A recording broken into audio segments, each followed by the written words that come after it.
I already beat the Chiefs with a team I blindly built using only a paper football, so I set out to build a better NFC champion than the 49ers. The first player I'll be adding to the Madden simulation at the end of this video belonged to the Seattle Seahawks. Now, I did consider taking Pete Carroll at head coach here, but he's not really the head coach anymore in real life, so didn't think that was quite right.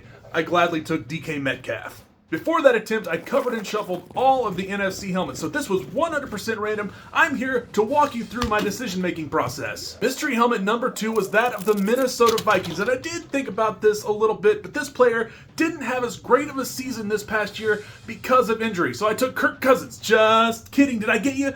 You have to let me know if I did. Those are the rules. Obviously, I went with Justin Jefferson. The third mystery helmet to come off the board was the Atlanta Falcons. I immediately made a beeline for Bijan Robinson at running back. On to helmet number 4. Now, this is where I really had to use some brain power because it ended up being the Dallas Cowboys.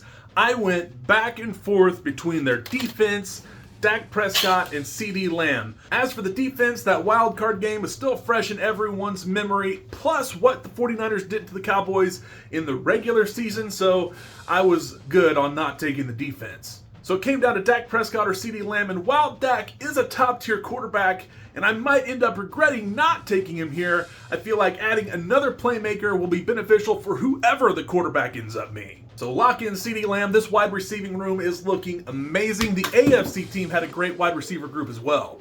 Halfway to the Madden simulation, at the end, the Washington helmet emerges. This is where I regret already have filling in all of my wide receivers, so I couldn't take Terry McLaurin. I locked in my second Robinson at running back. I feel like the Robinson twins could do some damage. The next helmet was that of the Tampa Bay Buccaneers, and I really had to think of this when this team is really solid, but they don't have a lot of star power, aside from wide receiver, which I've already filled in. So after pondering for a second, I kind of went with a dark horse pick of Cade Otton at tight end. Now, I almost took their offensive line, but I'm glad I didn't when this next helmet showed up. It was the Philadelphia Eagles, so no brainer here. I am going to take the Brotherly Shovers. On to mystery helmet number 8, we had defense, special teams, head coach, and quarterback still on the board. The Saints would fill in one of those positions. I thought about their quarterback, I thought about their head coach, and then I thought about the bandwagon boarding pass elimination video that I made. The research I did for that, I remembered they had a pretty solid defense overall throughout the year, so I locked in their defense and special teams. Now, I couldn't believe what happened on these last 2 picks. I'm trying to build a better NFC champion than the 49ers. Detroit comes out of the aluminum foil at mystery helmet number 9. Now, this was tough. I honestly could not decide between Jared Goff at quarterback and Dan Campbell at head coach, but I felt like Dan Campbell's leadership is just what this team needs. Lock him in at head coach.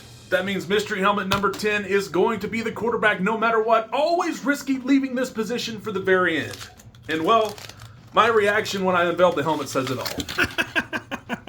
All right, I'm going to go plug this team into Madden and see if they can beat the 49ers. Look, I'll be the first to admit, did not have a lot of confidence in this NFC roster that I built.